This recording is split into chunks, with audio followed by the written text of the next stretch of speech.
Good day, everyone. Today we're going to solve some problem involving the application of differential equations in real life. So here's the first problem. A ball falls from rest against a resistance that is directly proportional to the speed at any instant. Finding your maximum velocity in the distance. S equal to F, T equal 3, T raised to 9 plus 2, T raised to 9 minus T. T equal to 3 seconds.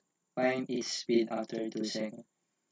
So, we have given the equation that we can find the maximum velocity. So, by substituting the T, by substituting 3 so to all 3 in the equation, so we will get S equal to 59,064.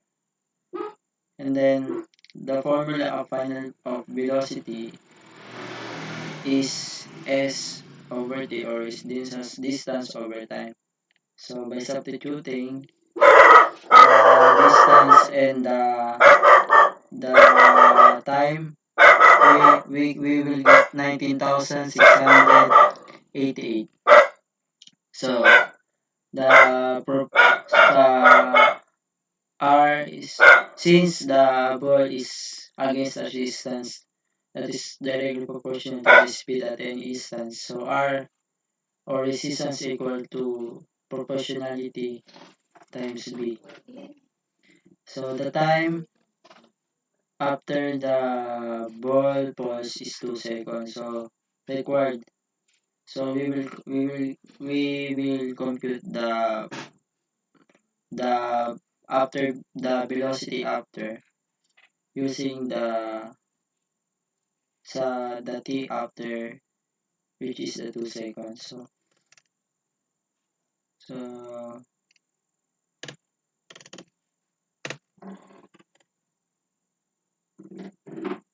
yeah,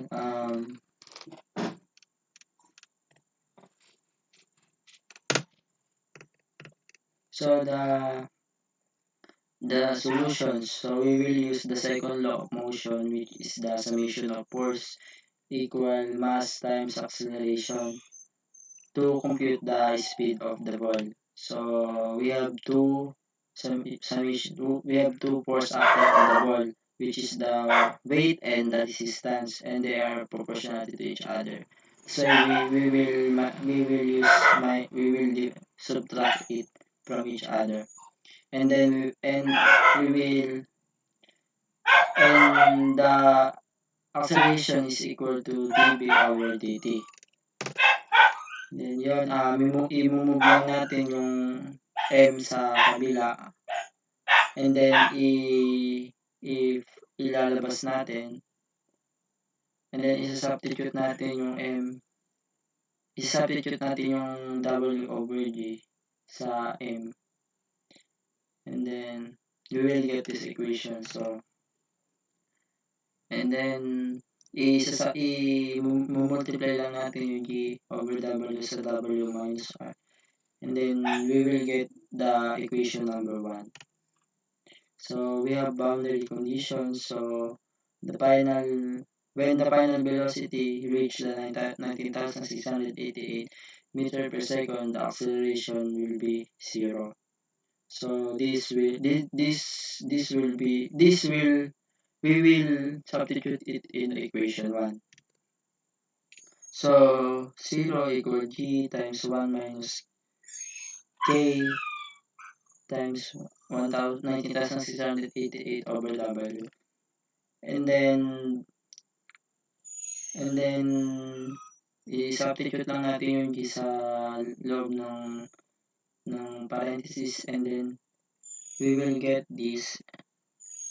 And then by multiplying both sides by G, we can cancel the value of G, and then we can get the value of K, which is W over 90,680, and then we will substitute it in the equation 1.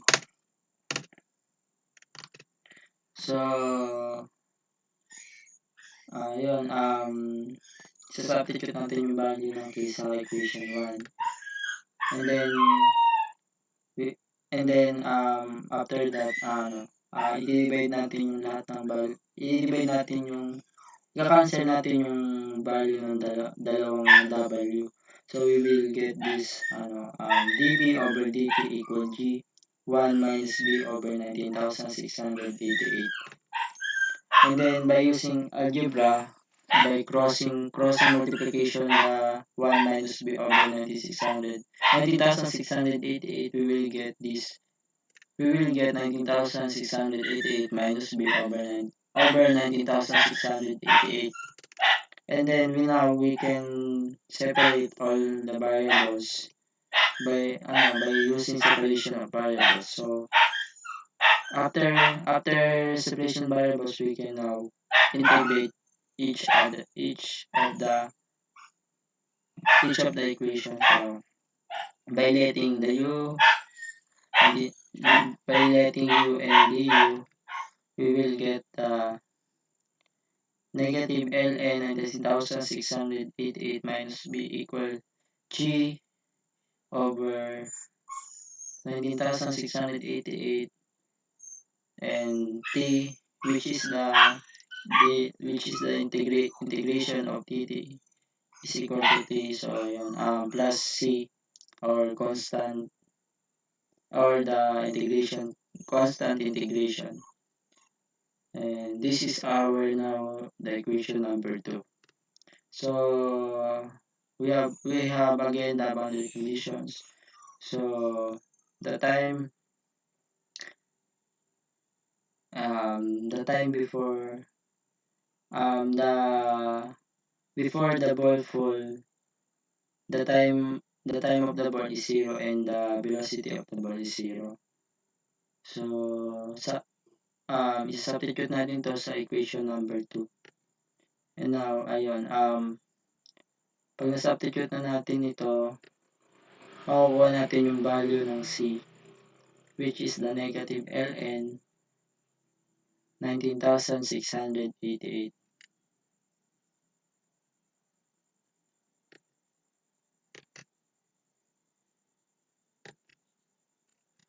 So, yun,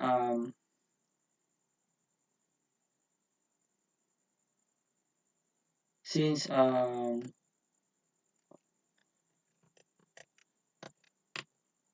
yun, nakuha na natin yung C, we can now substitute it in the equation number 2. And then, i-move lang natin yung value ng C sa kabila. And matitira na lang is yung G over 19,688 sa right side.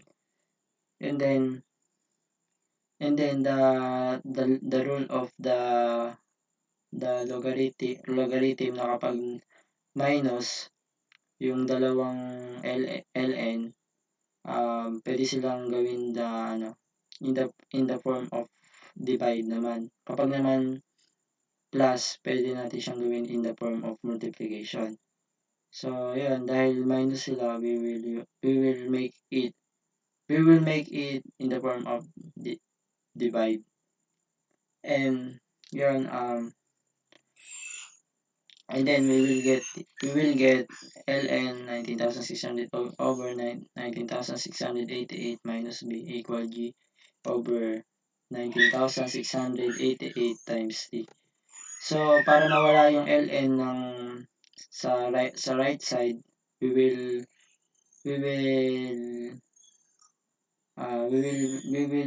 use the exponential para mawala yung ln, and then we will get, and we can now remove the ln in the right side of the equation. Then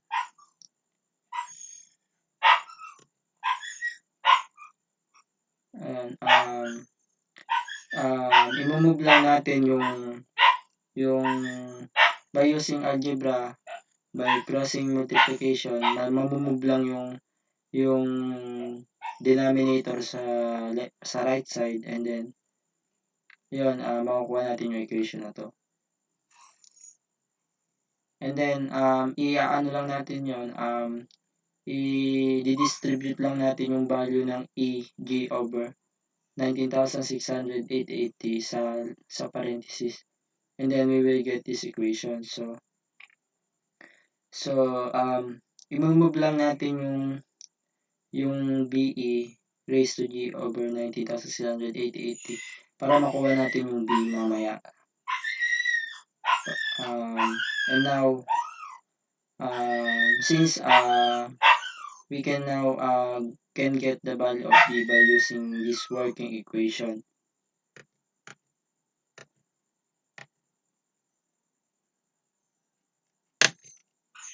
So, boundary condition. Our boundary condition is what is the velocity of the ball after the 2 seconds. So by substituting this boundary condition in our working equation, we will get the final or the speed of the ball after the 2 seconds, which is the 19.61 meters per second.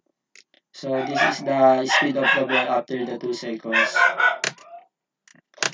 So we have now the problem number 2. A ball falls from rest against a resistance that is directly proportional to the speed at any instant.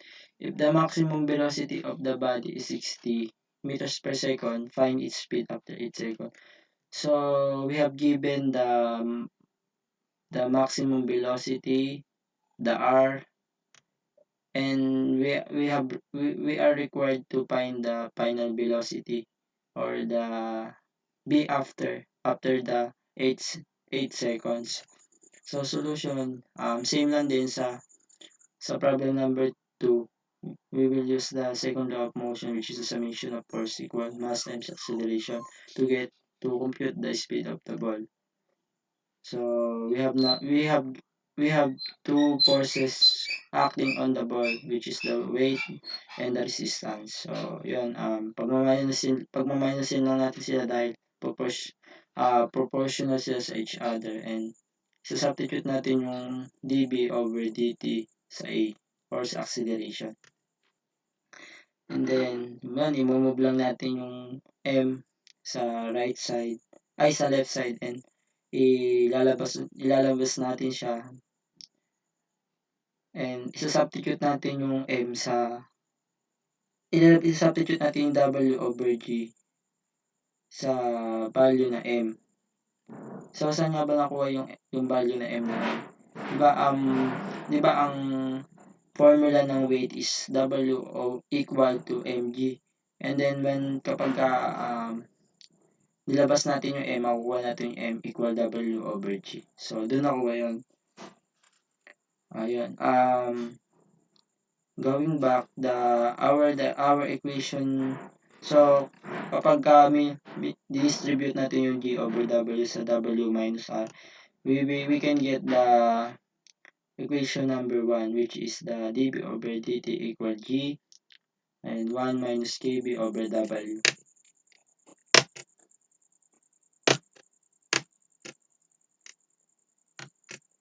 Yan,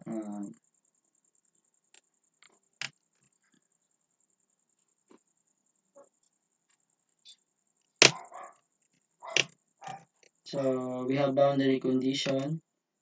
When the maximum velocity reach 60 meters per second, the acceleration will be 0. So yun, by substituting it in equation 1, we will get this. And then ayun, by using algebra G, we will get G minus GK 60 over W, and by multiplying the equation by G, makakancel natin yung G, and matitira na lang is 1 equal K60 and over W, and then we can now get the equation, the K, and isa-substitute natin ito sa equation number 1. Then, kapag na-substitute natin, ito yung mga kukuha natin. And i and di-divide lang natin yung ika-cancel lang natin yung dalawang W. We will get this we will get dB over dt equal G1 minus B over 60. And then by using algebra, we will get the 60 minus B over 60. So, cross multiplication lang. Kaya makukuha natin yung 60 minus B over 60 na yan. So, by separation of variables, yun, we will get a dB, integral of dB over 60 minus B equal G over 60 integral of dt. So, by letting u and du, we will get negative ln 60 minus b equal g over 60 t plus c. So now this is our equation number 2. So boundary condition. Our boundary condition is the time of the ball after and the velocity of the ball before. So since the ball is not moving at the time of 0, so velocity is also equal to 0. So we will substitute it in equation number 2. And then we will get negative ln 60 minus 0 equal g over 60 0 plus c. So we can get the value of c and isa-substitute lang natin ito sa equation number 2. And then after substituting it, i-move lang natin ito sa kabila sa left side and yun nga yung rule ng logarithm na kapag naka-minus sign, pwede natin siyang gawin na in the form of division. Yun. And then para mawala yung ln sa left side, i-erase lang natin siya sa e para mawala.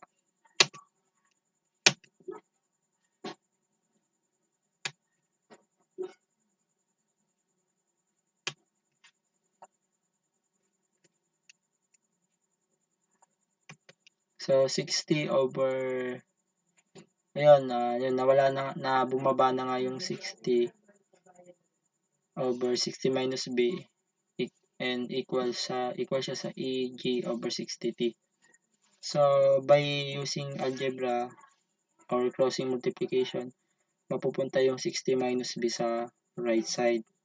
And then i-distribute lang natin yung value ng e raised to g over 60t sa 60 minus b. And we will get this equation. So now we will move the the the the be raised to g 60t to compute the velocity. And now this is our working equation. So paano ba nakuha to? I-divide lang natin both side ng negative e over raised to g over 60 para ma-cancel yung matira na lang sa left side is b. And now this is our working equation. So our boundary condition, what is the final or the velocity after the 2 seconds, so or after the 8 seconds, sorry. So 8 seconds yun, nagkaroon na ng technical problem. So by substituting 8 seconds in the working equations, so we will get the b after equal 43.78 meters per second. So this is the velocity after the 8 seconds, which have the terminal velocity of 60 meters per second.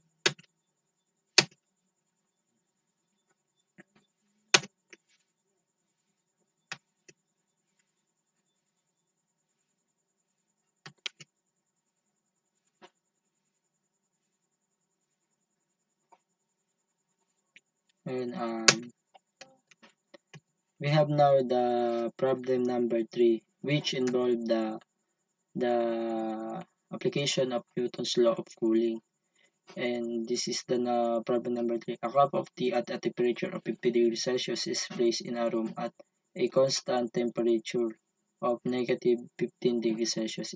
If after 10 minutes the temperature of the cup is 20 degrees Celsius, find the time it will take for the cup to reach the temperature of 10 degrees Celsius and the temperature of the cup after the 3 minutes. So we have given the value of T or the temperature which is 50 degrees Celsius and the Tm or the temperature of the medium which is negative 15 degrees Celsius. And we have required to find the T. We have required to find the temperature when the cup of the tea is 10 degrees and the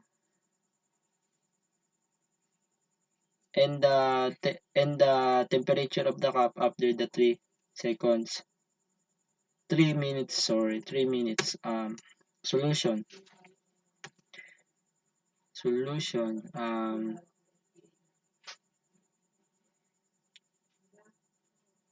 Solution.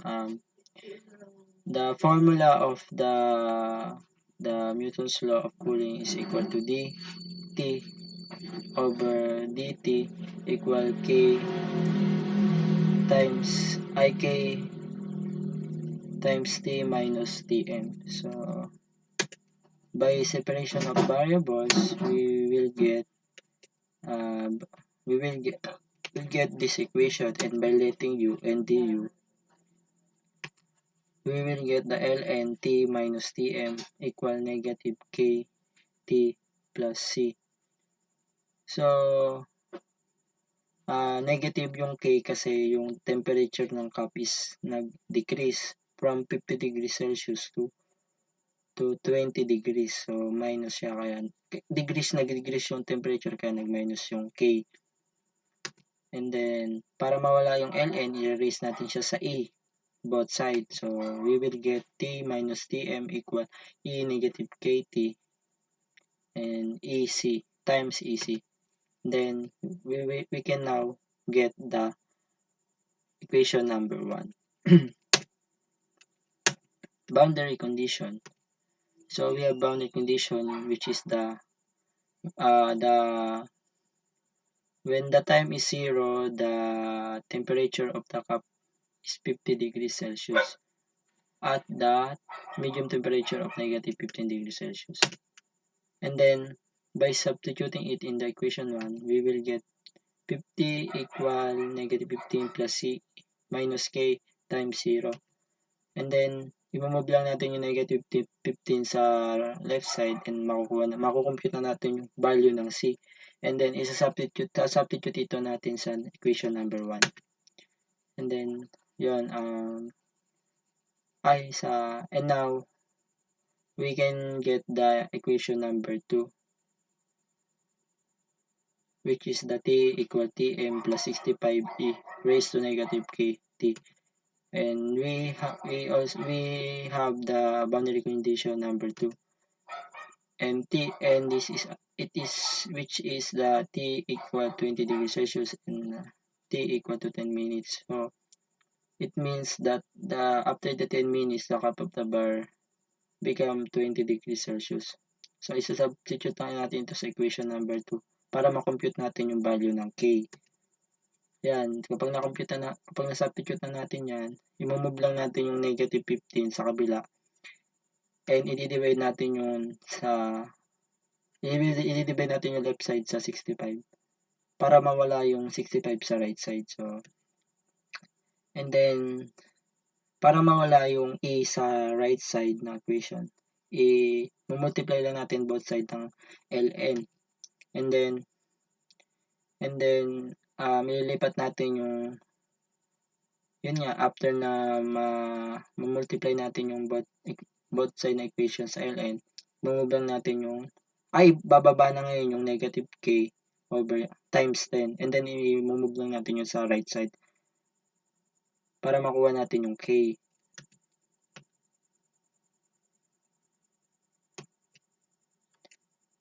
Ayun, i-divide lang natin both side ng equation sa negative 10 para mawala yung negative 10 sa kabila. Para matira na lang is k. And now, we can get the value of k, which is the 0.0619039. And isa-substitute natin ito sa equation number 2 para makuha na natin yung working equation natin. And now, this is our working equation or equation number 3. So, we have now the boundary condition A and boundary condition B. So, in boundary condition A, what is the time when the cup of the tea reach the 10 degrees Celsius?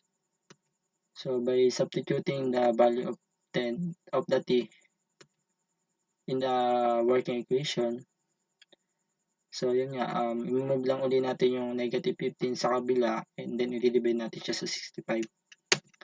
And para mawala yung e, i-multiply lang natin both side ng ln. And now, yun, para mawala, yan, bumaba na nga yung naka-raise sa e. Yan. By multiplying it in ln. So, yan. Para makuha natin yung t, i-divide lang natin yung both side by negative 0.0619039. And now, we can get the value of t, which is the 15.44 seconds. So, after the 15.44 seconds, the temperature of the cup is 10 degrees Celsius.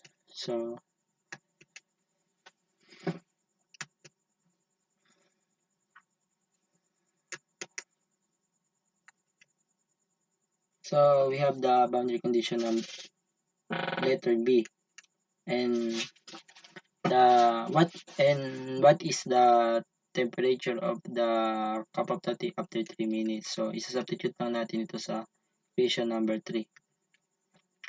And then yun, by direct substituting lang, we can get the temperature, which is 38.98 degrees Celsius. It means that after 3 minutes, the temperature of the cup is 38.98 degrees Celsius. The temperature of the bar equal to 10 degrees Celsius and the time is equal to 0. So, at the time of the 0, the temperature of the bar is 10 degrees Celsius. So, yun, isa-substitute lang natin yung value ng temperature and ng time. So, we can get this.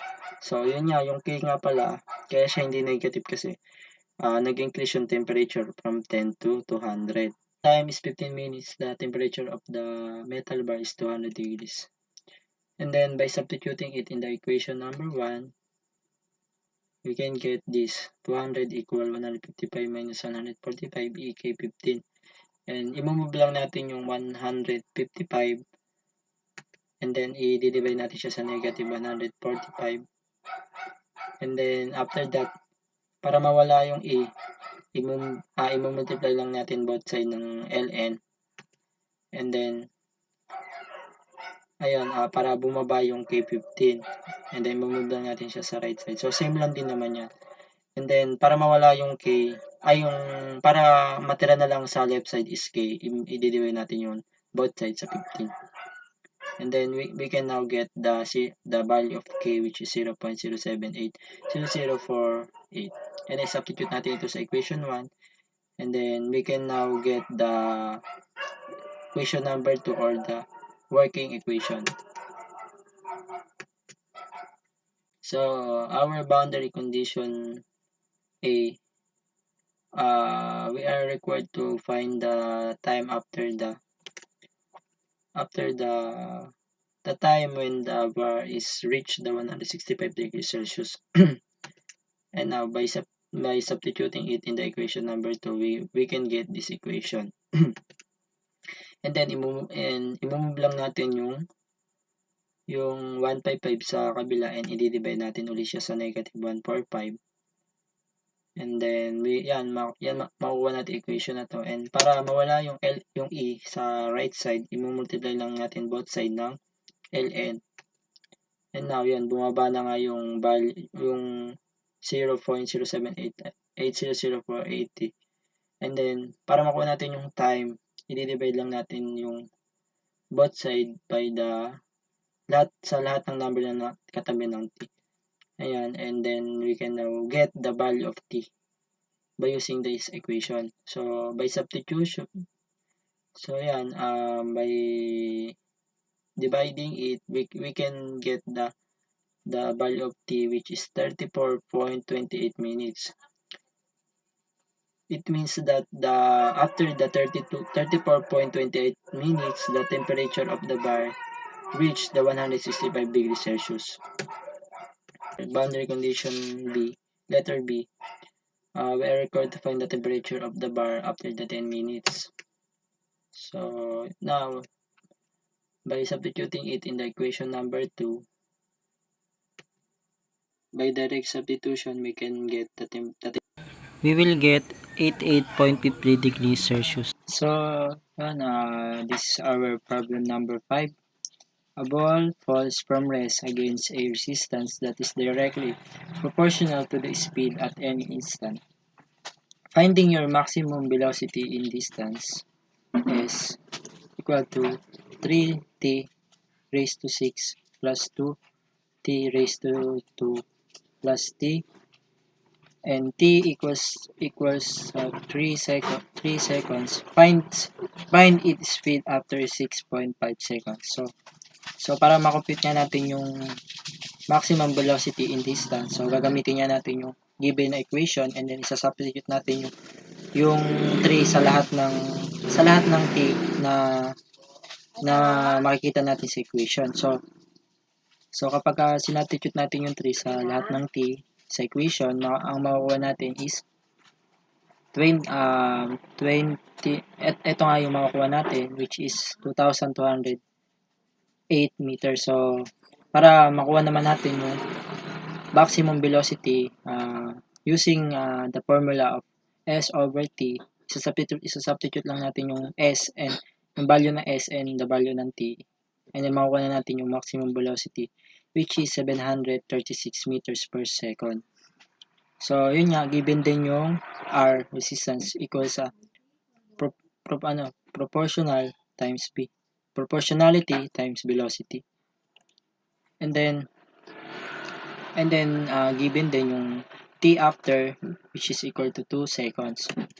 And then required, so we are required to find the v after, and then we will use the formula of the second law of motions, which is the summation of force equal mass times acceleration. And then ayun nga, dalawa yung forces na nag-act sa ball, which is yung weight, which is which is directed siya sa pababa, and yung resistance, which is proportional to the weight, and papunta siya sa taas. So kaya ang pagmaminusin natin yung dalawang forces na yun dahil proportional nga sila sa each other. And then yung acceleration, i-substitute natin yung dv over dt sa acceleration. And then i-move natin yung m sa left side, para ang matira na lang sa right side is yung dv over dt. And then isa-substitute natin yung w over g sa m, para, and then yun nga, pagka-substitute natin ng w sa g, i-multiply lang natin yung g over w sa w minus r. And then yun nga, makukuha na nga natin yung equation number 1.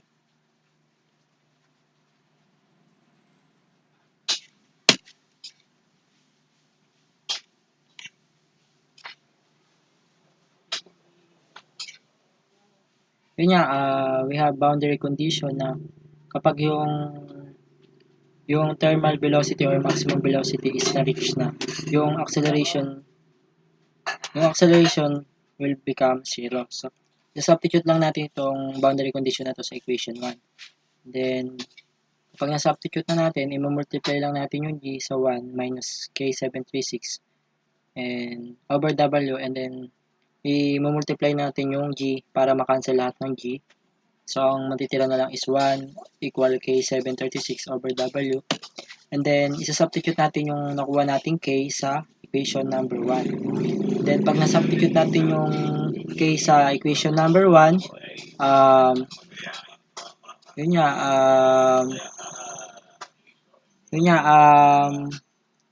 na-substitute natin yung K, para using algebra, yun nga, makakancel yung dalawang W, ito na lang matitira, which is 1 minus B over 736. And then using cross multiplication, so yun nga, ito nga yung makukuha natin, 736 minus B over 736. And by using separation of variables, so pagsamahin lang natin yung TB over 736 minus B equal G over 736 integral of dt. So, yun nga, by letting U and du, so yung U niya is 736 minus B and du niya is negative dB. And yun nga, by integration, we will get the negative ln 736 minus b equal g over 736 t plus c. So, this will be our equation number 2. And then, using the boundary condition na kapag yung ball ay nasa rest, so 0 yung time nun and yung velocity nun is also 0 din. So, isa-substitute lang natin ito sa equation 2.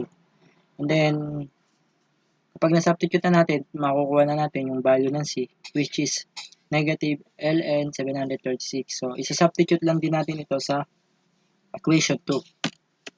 And then, kapag na-substitute na natin yung c sa equation 2, pwede natin itong i-move sa left side para ang matira na lang sa right side is yung g over 60t.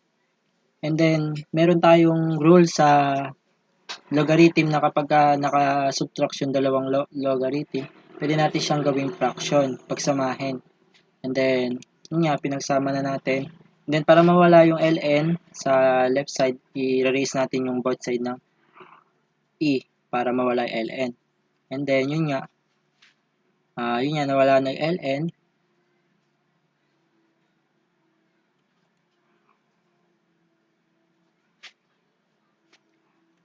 Yun nga, by using cross multiplication, yung denominator mapupunta sa right side na equation. So, then, i-distribute natin yung e raised to g 700 over 736t sa 736 minus b.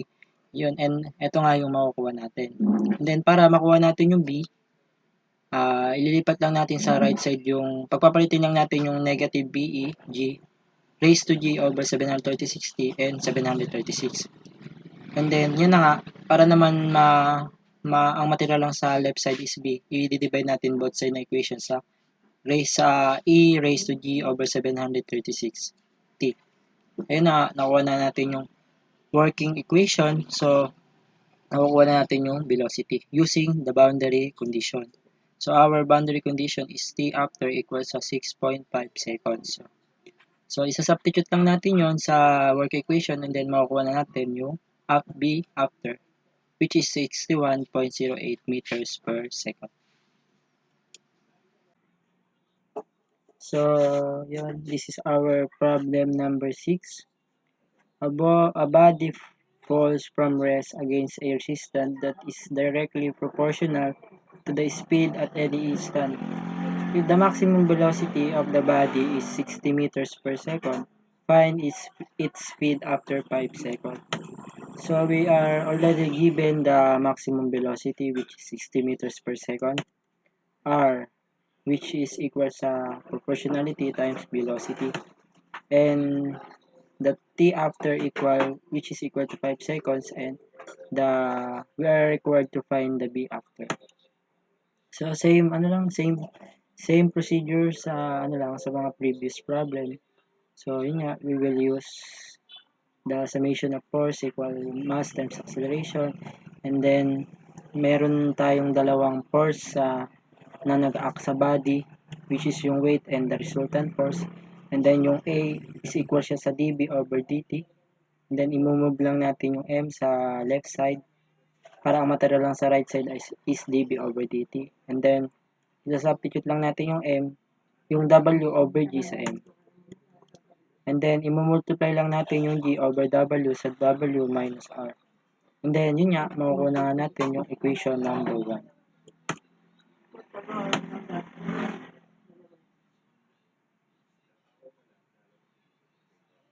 So, yun nga, our boundary condition. So, dB over dt is equal to 0, B is equal to 60. Then, isa-substitute na natin ito sa equation number 1. And then, yun nga, pag na-substitute na natin, imumultiply lang natin yung G sa 1 minus K60 over W and then makukuha na nga natin ito. And then, para mawala yung G, para makancel, imumultiply lang natin itong equation na to sa G. Yun nga, ito na nga lang matitira, 1 equal K60 over W. And then, yun nga, makukuha na nga natin yung K, yung value ng K, which is equal sa W over 60. And then, yun nga, isa-substitute lang natin ito sa equation number 1. And then, using algebra, yun nga, makukuha na nga natin yung 1 minus B over 60. Makakancel lang yung dalawang W. And then, yun nga, by using cross multiplications, so yun nga, makukuha natin yung 60 minus B over 60.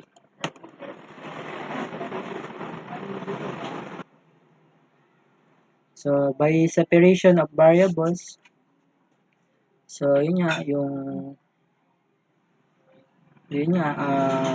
pagsasamahin lang natin lahat ng dB and dt. So, yun nga, by letting U and du, makukuha natin yung negative ln 60 minus b equal g over 60 t plus c. So, this will be our equation number 2.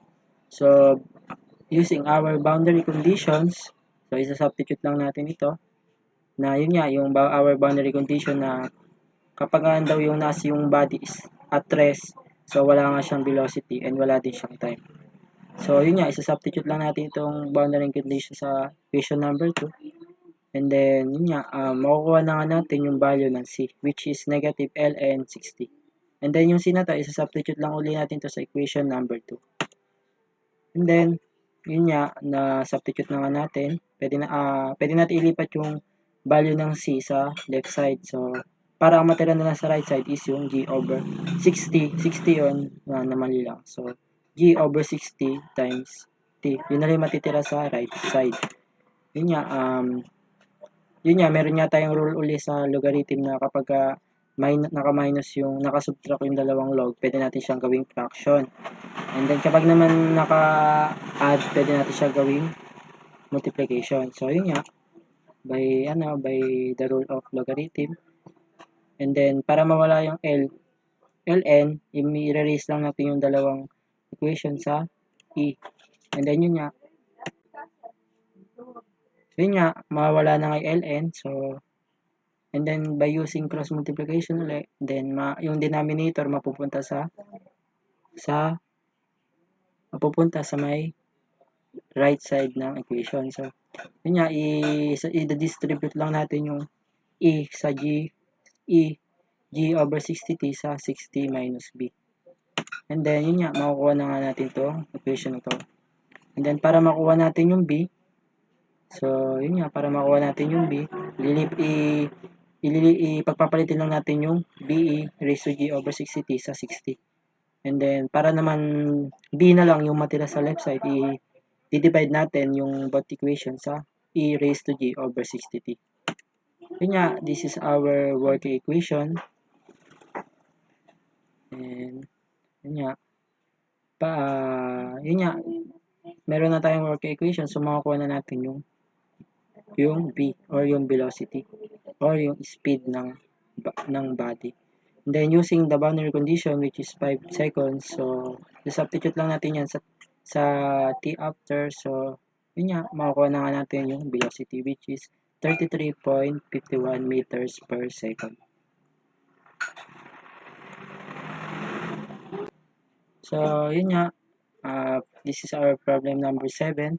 A cup of tea at temperature of 55 degrees Celsius is placed in a room at a constant temperature of negative 15 degrees Celsius.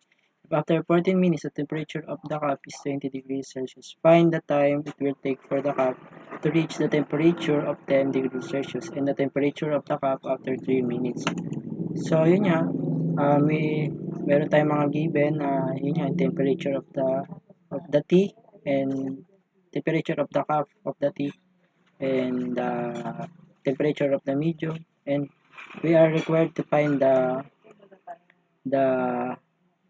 yun nga, given din yung temperature ng cup of tea after 40 minutes, which is 20 degrees Celsius, and we are required to find the time when the cup of tea become 10 degrees Celsius and the temperature of the cup of tea after 3 seconds or 3 minutes, sorry, 3 minutes yun. So, yun nga, using the formula of Newton's law of cooling, so by separation of variables, so pagsamahin lang natin yung lahat ng d temperature and d time, and then by letting u and du, and yun we will get ln t minus tm equal negative kt plus c. So negative siya, negative yung k kasi nag-reduce or nag-decrease yung temperature ng cup of tea. And then para mawala yung ln, i-erase natin sa e, both side ng equation. So yun nga, makikiging t minus tm equal e negative kt times c e raised to c. And then and i-move lang natin yung tm sa right side ng equation. So makuha natin yung equation number 1. So our boundary condition, so yun nga, we have the boundary condition that at the time of 0 the temperature of the cup of tea is 55. Yun nga, isa-substitute lang natin itong lahat ng boundary condition na to sa equation number 1. And then we will get this, and we will get 55 equal negative 15 plus c e raised to negative k times 0. So i-move lang natin yung negative 15 sa right side. So para sa left side, para ang matira na sa right side is yung c e raised to k 0 times 0. So since yung c e raised since yung c yung e niya naka-raise lang sa 0, so 1 na lang yun. So ang titira naman doon is c. And then c is equal to 55 plus 15 is equal to 70. And then isa-substitute natin ito sa equation number 1. So yun nga, sinubstitute natin sa equation number 1, ito na yung magiging natin equation number 2. And then using the boundary condition, which is the after 40 minutes, the temperature of the water is 20 degrees Celsius. So isa-substitute lang natin ito sa equation number 2. So yun nga, equation number 2. Substitute lang natin, and then ililipat lang uli natin yung negative 15 sa left side, and yung i-divide natin sila sa 70. So yun nga, para naman mawala yung e sa right side, i-multiply lang natin both side ng equation sa ln. Yun nga, nawala na nga yung e, tapos bumaba na din yung k14, and then ililipat lang natin yung k14 sa right side. So yun nga, para mawala yung, para ang matira na lang sa left side is yung k, i-divide natin both side na equation sa negative 14. So yun nga, makakuha na natin yung k, which is equal siya sa 0.0495105. So yun nga, isa-substitute natin ito sa equation number 2. And then pag na-substitute na natin to sa equation number 2, makakuha na nga natin yung equation number 3 or yung working equation. So yun nga, using the boundary condition, so when the temperature is equal to 10, so what will be the time?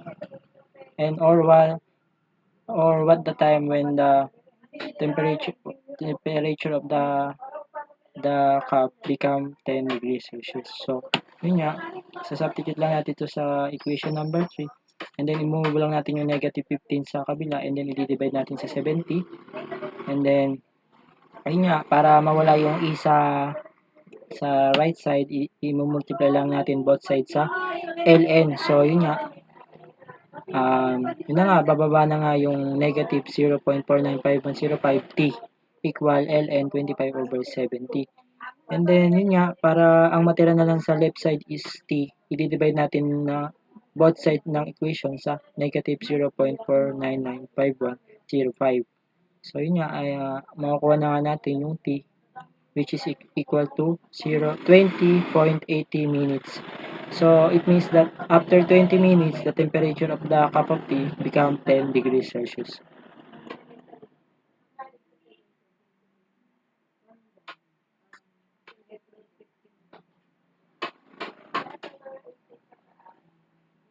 So, yun nga, using again the boundary condition, what will be the temperature of the cup of the tea after the 3 minutes. So, yun nga, para makuha natin yung temperature ng cup after 3 minutes, isa-substitute lang natin yung 3 minutes sa equation number 3. And then, direct substitution lang siya kasi meron naman na tayong formula para makuha yung temperature.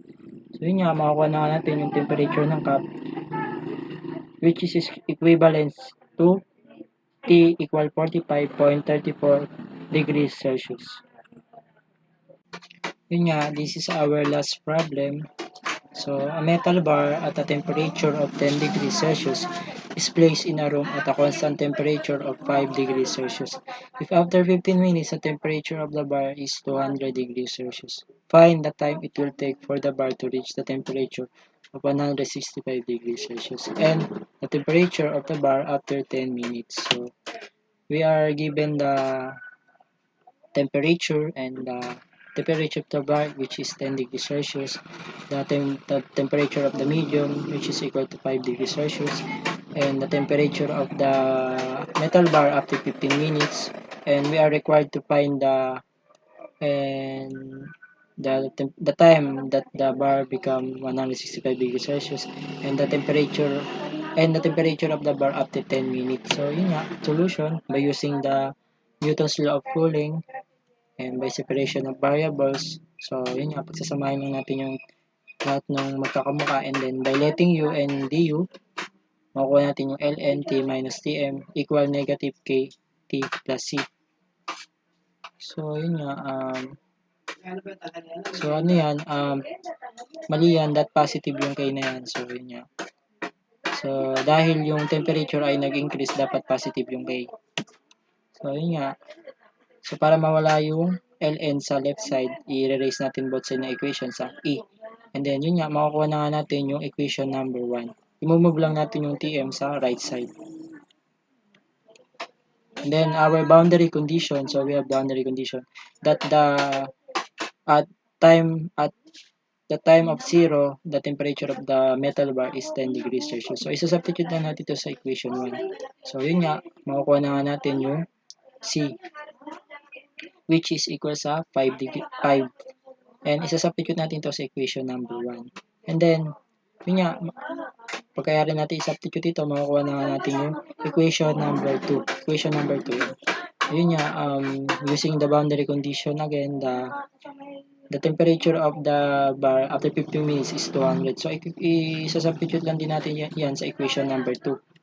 And then, yun nga, i-move lang natin using algebra, i-move lang natin yung 5 sa left side and then i-divide natin sa 5. Para matira na lang sa right side is yung k, yung e raised to k times 15. Yun nga, para mawala naman yung e and bumaba yung k15, i-multiply lang natin siya sa ln. So, yun nga, bumaba na nga yung k15, then ilipat lang natin siya sa right side. Yan. Tapos, yun nga, para naman ang k lang yung matira sa left side, i-divide natin yung both side na equation ng 15. So, yun nga, makukuha na natin yung k, which is equal sa 0.244237. Then, isa-substitute natin ito sa equation number 1 para makuha natin yung equation number 3 and the work equation. So, yun nga, boundary condition. So, yung t equals sa our boundary condition letter A, yun nga, and the temperature is 165 degrees. What is the time when the temperature of the metal bar become 165 degrees? So, yung nahanap natin dito yung time. And then, para makuha natin yung time, gagamitin natin yung temperature ng bar, which is 165 degrees Celsius. So, isa-substitute lang natin ito sa equation number 2. And then, yun nga. And, yan, sinubstitute natin yung 165 sa letter T. And then, move lang natin uli yung, by using algebra, i-move lang natin yung negative 5 sa left side and didawin natin sa 5. Yun nga, para bumaba yung T, i-multiply natin both sides sa ln. And then, yun nga, makukuha na natin yung T. Para naman ang matira lang sa left side is T, i-divide natin both side ng equation sa 0.244237. And then, yun nga, makukuha na natin yung time na 14.19 minutes na ibig sabihin na after 14.19 minutes, the temperature of the bar become 165 degrees Celsius. So, our second boundary condition, so yun nga, dito hinahanap yung temperature ng bar after 10 minutes. So, gagamitin natin yung time, which is yung 10 minutes para makuha yung temperature ng bar. So, direct substitution na lang to kasi meron naman na tayong working equation. So, para sa temperature, so yun nga, makukuha na natin yung temperature of the bar after 10 minutes, which is 61.51 degrees Celsius.